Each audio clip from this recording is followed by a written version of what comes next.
Nagkakasiyan sa living room, patuloy naman ang usapan ni Kuya at Sheena sa confession room.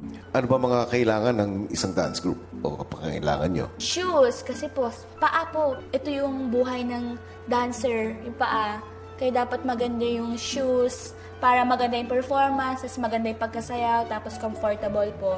So, hindi naman po lahat is may white shoes. Yung iba, parang sa isa ko pong kuya, yung sapatos po niya may butas na dito sa gilid. Sheena, Po.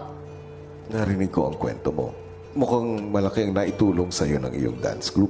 Sobra po. Gusto mo bang tulungan din sila? Opo, kuya.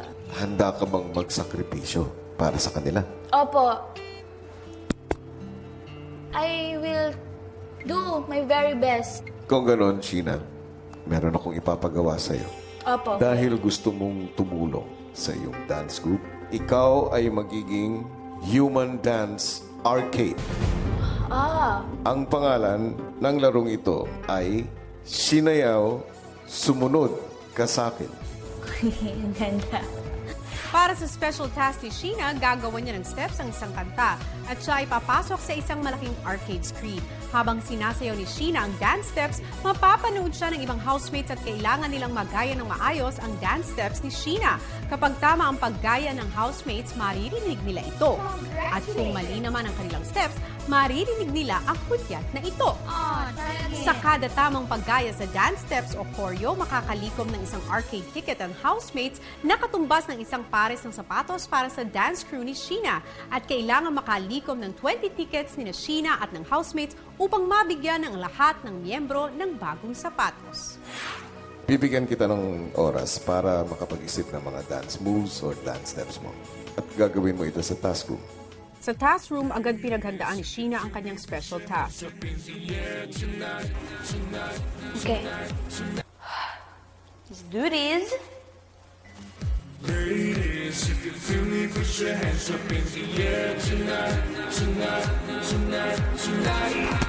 Si Sheena abala pa rin sa pagbuo ng sayaw. Samantala ang housemates, Siguro parang may ano kay Sheena, no? Papagawa ng parang haba eh. Agad? Isang oras na siya. Nakabuo na tayo ng rap mo eh. Ang party na. Oo, nakaparty na. Oo, Yes. So, DJ, shot. maya-maya pa naghanda na si Sheena para sa gagawing task. Mukhang handang-handa ka na. Yes naman po. Sana po magtagumpay po yung almost perfect po na magaya po nila. Gusto ko po talaga makatulong sa grupo ko po. So talagang sana po. Kumusta yung suot mo? Komportable ka naman? Opo, okay po. May pa spark po siya. Tapos talagang pwede rin po talagang pangsayaw siya. So mas ma-feel, dagdag yun na sa emotion tapos sa impact po. Hangad ko rin ay sana maging matagumpay ka, Sheena.